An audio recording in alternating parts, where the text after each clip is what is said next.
पिछले लेक्चर में हमने कवि पद्माकर की ऋतु वर्णन शीर्षक से पद संख्या 1 से 10 तक का सार पढ़ा। आज हम कवि पद्माकर के ही इस जो है चैप्टर को कंटिन्यू करते हुए रस निरूपण शीर्षक और फुटकर पर चर्चा करेंगे।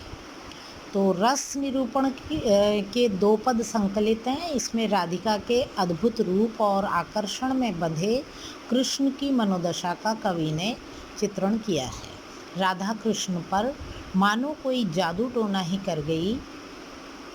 राधिका के रूप और प्रेम में बंधे कृष्ण द्वारा अनेक यत्न करने पर भी राधा के आकर्षक व्यक्तित्व में बिंधने का कवि ने सरस और मनोहारी चित्रण किया है। अगले शीर्षक है फुटकर। फुटकर शीर्षक के अंतर्गत 10 पदों को समाहित किया गया है। प्रथम पद में राधिका का तीज के त्योहार के अवसर पर मेहंदी लगाना, श्रृंगार करना, झूला झूलने और राधा के नेत्रों में कृष्ण के बसने का सरस चित्रण है। पद संख्या 2 में कृष्ण का गोकुल की गलियों में विचरण करने का और राधिका का कृष्ण के साथ एकांत सुख की कामना का चित्रण किया गया है।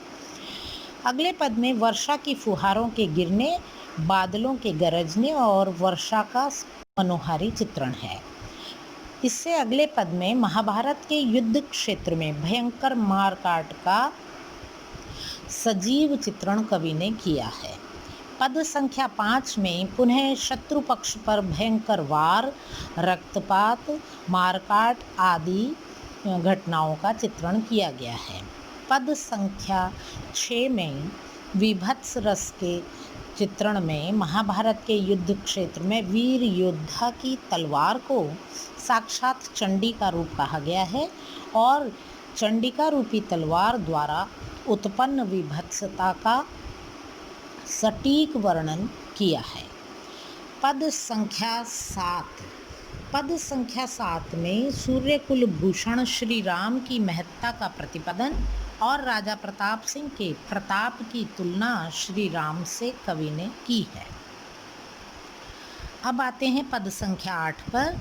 प्रताप सिंह के आश्रय में स्वयं पद्माकर के आनंद पूर्वक निवास करते हुए कवि कर्म में लीन रहने की बातों का चित्रण कवि ने किया है।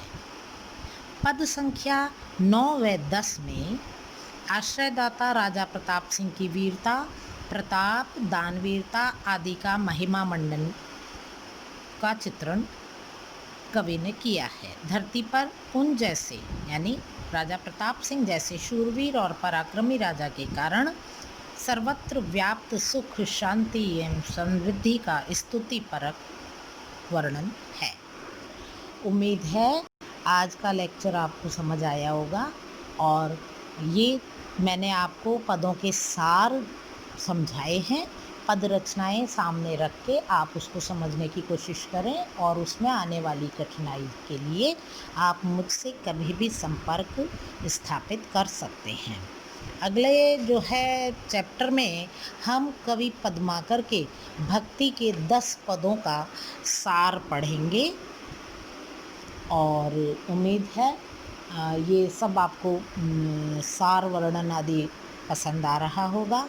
पसंद ना आने पर या कहीं कठिनाई आने पर मुझसे कभी भी संपर्क स्थापित किया जा सकता है।